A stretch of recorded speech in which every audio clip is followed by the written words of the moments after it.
Welcome back to another episode of an Investor's Journey podcast. I'm your host, Jonathan Barbera, and in this episode, I wanted to cover pulling permits and why it's become even more important lately. So, recently, in the past, there's a lot of things you can do in a property, renovating a property, that you didn't necessarily have to pull permits for, right? Because you want to save the time. Mainly it's the time. It's not the cost of the permit. It's usually the time because somebody has to come out and inspect it and all that hassle. And it just, in real estate, you try to move a lot quicker, and get through projects faster and everything. Pulling permits tends to slow it down. But permits are very useful in the sense for a lot of people when you don't know what you're doing and you're hiring a contractor, it's always good if they have to pull permits because you don't know what you're doing, so the person that comes in to check can actually verify if the job is pretty much being done correctly, right? So we would typically pull permits when we did foundations, when we did electrical, HVAC, and stuff that we weren't too familiar with and that we couldn't, we weren't there to check if they got all the cables in the attic done correctly and everything done correctly. So by pulling the permits, they would come in halfway through, make sure the roughing is done correctly, and then come in the back end and make sure everything was labeled and put correctly and they didn't cut any corners. So it's very useful to have permits. But I heard this before about a couple weeks ago at a meetup, and I kind of disregarded it, which was that they were saying that the city was starting to go out and kind of like chase down flippers, right? So anybody that's flipping properties, renovating homes, they're going to start running to see if you have been pulling permits for your house. So that was, I heard a couple months ago, it was just one person, and the person that told me I know doesn't do a lot of flips, so I didn't really, think much of it. And then I heard it again recently last week from somebody that does do more flips. So I was curious. So I did a Facebook post, and I'm going to actually link that Facebook post to the bottom of this post so you can see all the responses. Over 115 comments, I think, came in from the majority are actual flippers, actual people that, not just flippers, but rehabbers, people that are renovating houses either for rentals or for flips or for owner finance, whatever it may be. And man, it is not just that they're checking. They're going after investors hard. And I'm talking about penalties, fines, shutting down your lights until you pay it, and then they make it a hassle to go through it. It's been something that's been crazy and completely unknown to us. And I think that the issue why we haven't come across it is we deal in San Antonio, we deal in a section that's more suburb, right? It's a little further outside of the downtown area. It's just your bread and butter starter home area. And it doesn't seem like there's much issues there, which is why we haven't come across any issues.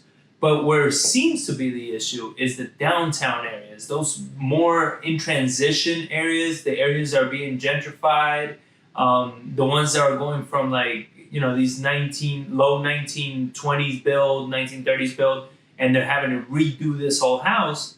And I think the issue is that you're having a lot of flippers, because I don't call them investors for the fact that a lot of the people that are starting to come into the market right now are complete novices. They know nothing about investing, and they're doing a shit job doing it.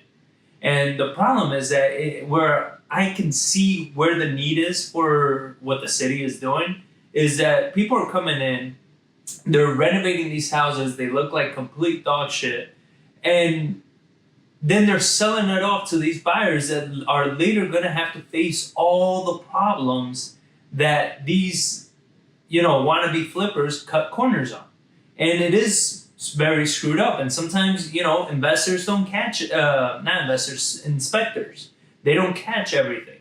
And this way, they're forcing you to get permits and get everything done correctly, you have no option but to do it correctly, right? So that's why I feel that the majority of the people that were commenting, I know them personally.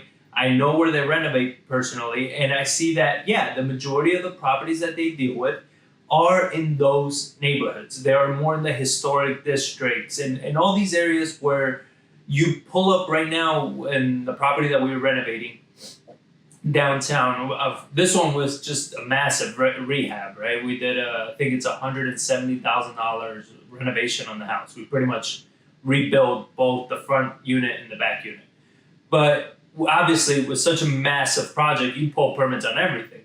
But when I first started this project, when we first started running comps in the area, I remember we would pull comps, and there were about, like, I don't know, 20 or 30 comps in that little pocket, in that little section. Now you pull it, and if you don't start minimizing by square footage and stuff, you get like 80 comps that come up. And the majority are active. The majority of these houses are active. And the reason they're active and they're not selling is because we took a tour around a lot of these active properties to see our, competition. And holy crap, the work they're doing is terrible. I mean, walls are crooked. The cabinets are off. The plumbing is, they cut corners on everything. Hack job with electrical. I mean, just terrible, terrible work. And then they're trying to sell these houses for $200,000, $300,000. So it causes a big issue. So that's why, and when you see it so heavily dense and so many people trying to take advantage of this booming, market that we have in San Antonio, especially in those sections, there's a lot of people that are hiring contractors that are not licensed contractors. They're not contractors that have insurance or they even know what the hell they're doing. They're hiring contractors based on the prices that they're being quoted. So just because they're getting these, very investor-friendly contractors, doesn't mean these contractors know what the hell they're doing. And they're not pulling permits and they're not doing it correctly. And then what happens is that at the end of the day, hopefully, the investor doesn't sell the house. Because I would hate for the end buyer to buy that piece of shit that they just called the rehab. So hopefully the investor doesn't actually sell the house because it gets inspected and it looks like complete crap, right? And it doesn't pass any of the inspections.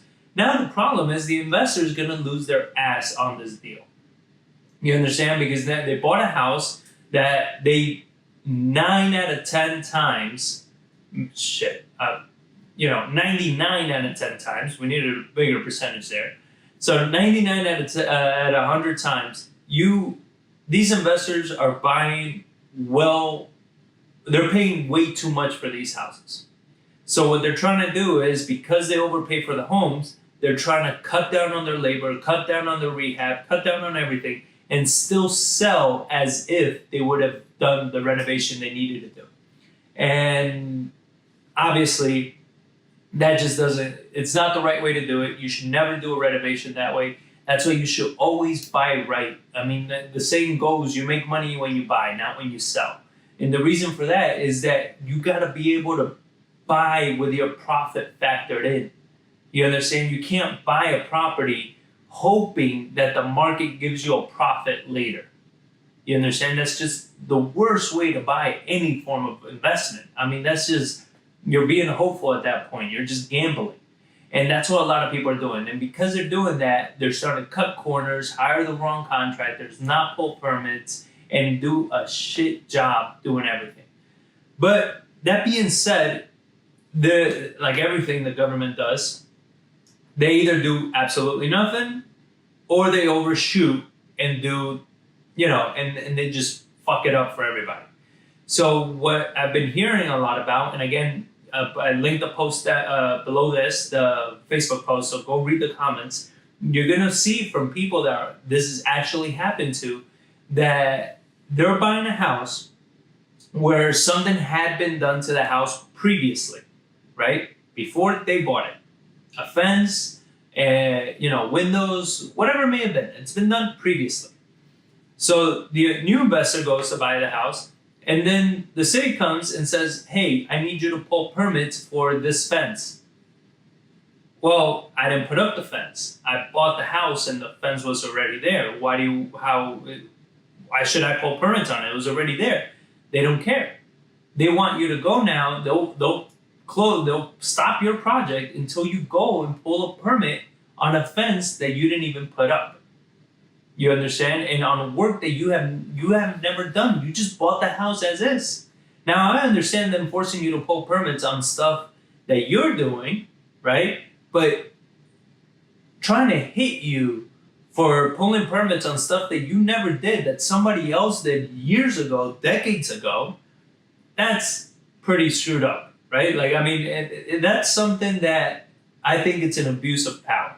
Because now they no longer care if it's right or wrong. They no longer care what that does. That's it. It's a blanket. We're just going to go and hit everybody at once.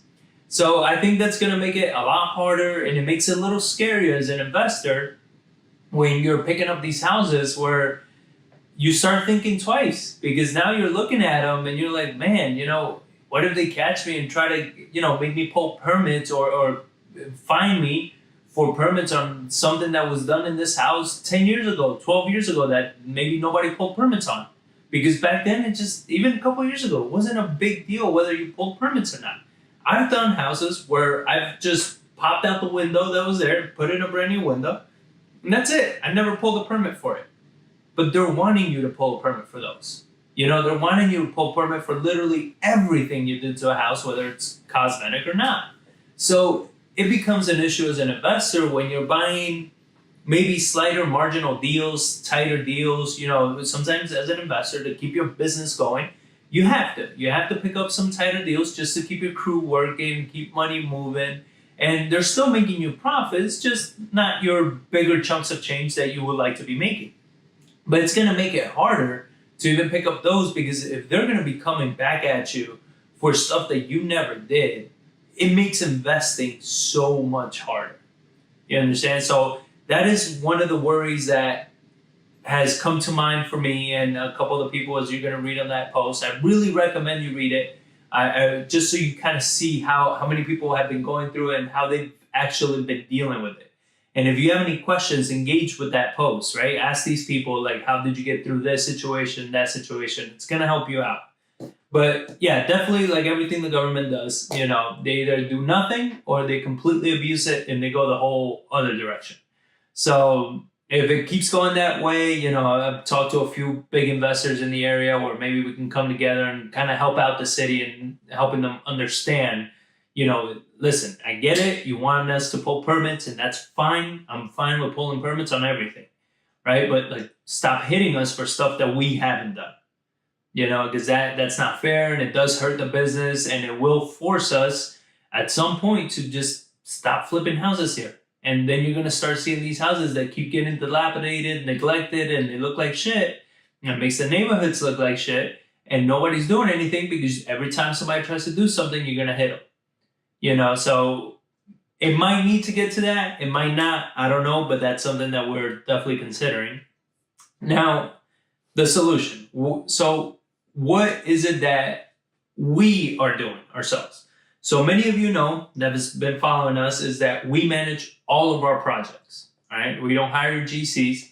We hire the subs. We hire the people that are actually out there working, doing the job. I don't want to hire somebody that oversees somebody that's doing the job. That's just money being wasted.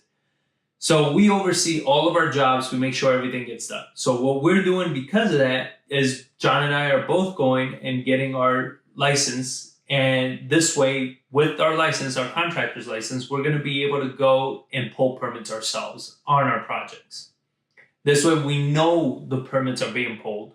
We know they're being addressed, and we know everything is being done correctly. And we're not relying on a contractor to go pull the permits and supposedly everything is going according to plan. Many investors that work in these downtown areas, they've been doing this for a long time. Us, that we've been working in the suburbs, further exterior area, we haven't needed to. But now, another rumor I heard is that they're also starting to check houses that have been flipped already and sold. And once they're sold, they're like, I don't know if they're scouring the MLS, or what to find these properties, but they're finding properties that have been flipped, sold and everything, and then they're finding who flipped that house, right? So whoever flipped it, they're trying to see did they pull permits for all the things they say they did in that project. And if they didn't pull permits, they go back to that person, even though the house is sold and everything is good, and force them to pull permits. So that, as an investor that flips a lot of properties, scares the shit out of me. Because if they come back to me, maybe a year from now, 2 years from now, on properties I've done years ago, hey, you never pulled a permit on these windows. You never pulled a permit, and they start hitting you with fines and all this. That's just, it's ridiculous, right? So we want to start avoiding that and make sure that we're protecting ourselves and our business as we move forward.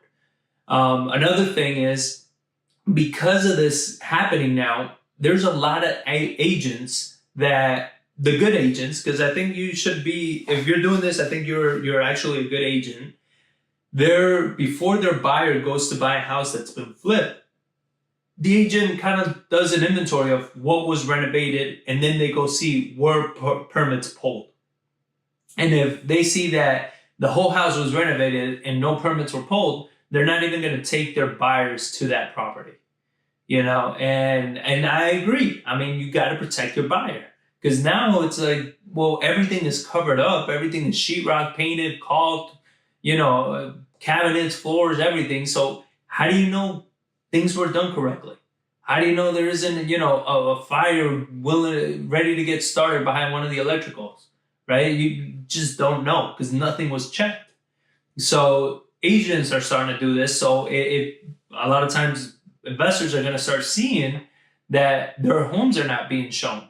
And that's probably why. Maybe you flipped a house and now this agent's going in there and they're seeing, hey, you didn't pull permits for half the things you did.